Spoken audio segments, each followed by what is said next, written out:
Scorpio, hi! Welcome to Mr. Queen PH at ito ang inyong energy update. So let's see what are the energies coming to you first half ng May 1 to 15, 2025. If you are interested in private readings, meron tayong link sa description at sa pinned comment. Paki-check nyo na lang yung information kung paano mag-book for a private reading. And please subscribe to our channel to show your support, like, share this video, at comment na rin kayo kung kayo ay naka-resonate. Ayan. Follow nyo na rin ako sa Facebook. Pareho lang din yun. Mystic Queen PH. Okay, Scorpio. Ano yung energies coming in for you? Tingnan natin ang energy ng Astrodice. Scorpio. 10th house, Libra, North Node. Wow! Scorpio, ngayong first half ng May, you are going to focus on your career. Itong 10th house is about your career, your reputation, business, and Libra energy. So this is about weighing your options, also taking care kung ano yung kailangan mong asikasuhin, ayusin. Your North Node is about your future. This is about your destiny, yung life's purpose mo. So I think malinaw na sa'yo kung ano ang iyong life's purpose. Kumbaga, pinapakita na sa'yo rito kung saan ka mas magiging successful. You are seeing kung ano yung destination that you are taking. So, pinapakita sa'yo rito kung saan ka mas magiging masaya. Maaring meron ka rin pagdidesisyonan related sa career, trabaho mo.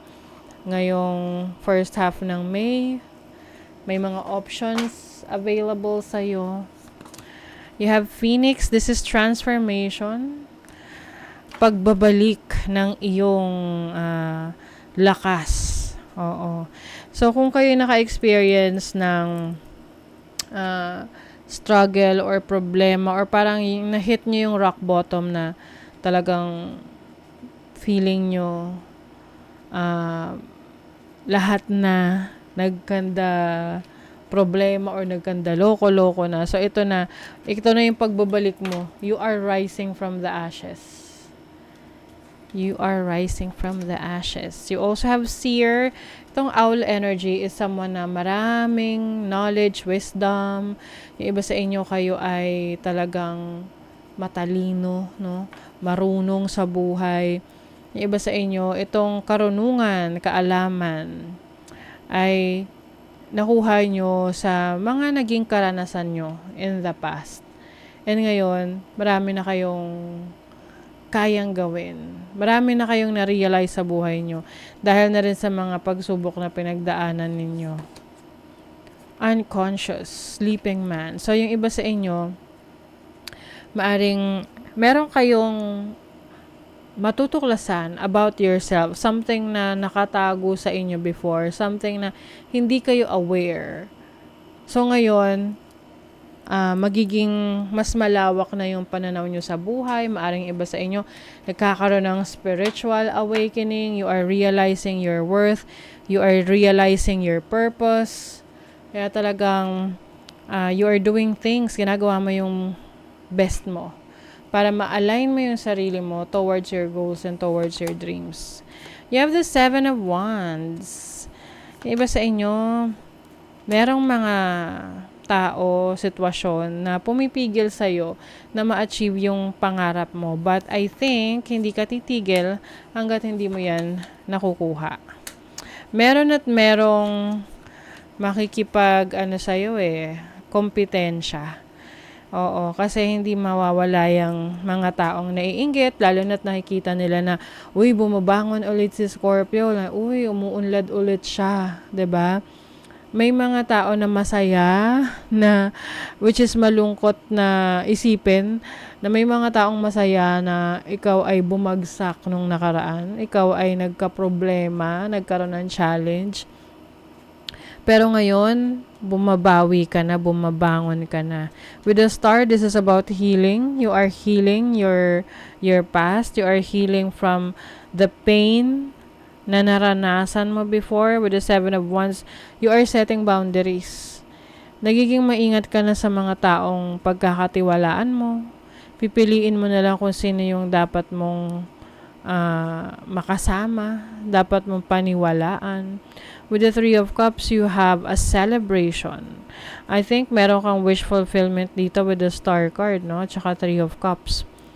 Meron ka isa-celebrate na na-achieve mo na goal mo sa buhay. This can be related to your career. Say your North Node is here. So, I think ito yung mga wini-wish mo na matagal na gusto mo mangyari. Na finally, it's happening. With the Hanged Man, maaring magiging mailap ka or yung tipong iiwas sa mga taong alam mong hindi maganda yung vibes towards you.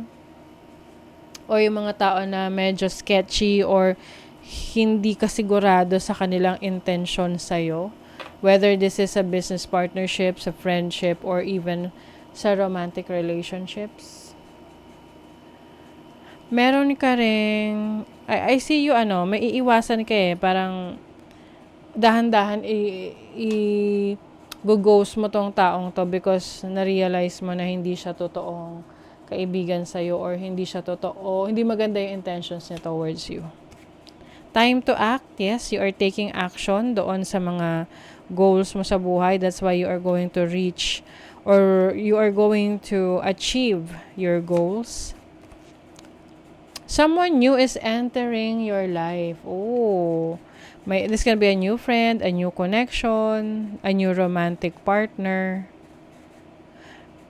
Maaring meron tong major role na gagampanan sa buhay mo. I feel like this person is going to support you. This person is going to motivate you. Pwedeng mentorship to. Hard work ahead. So, maaring meron kang kailangang trabahuhin. I feel like itong hard work na to, may kinalaman to dito sa pagbangon mo Siyempre, di ba, lalo na sa mga nagsisimula muli, talagang kailangan nilang magdoble kayod or mas sipagan pa. Oo.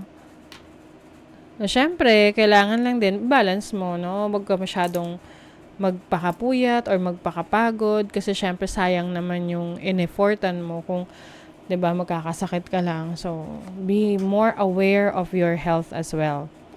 Time to get out of a situation. So, you are leaving a situation. I think itong sitwasyon na to is yung alam mong no longer serving your highest good. Hindi na to nakakatulong sa'yo. This can be a relationship, a friendship, or a situation na sa tingin mo nalilimitahan yung potentials mo. Oo. And then, muddled, unclear thinking.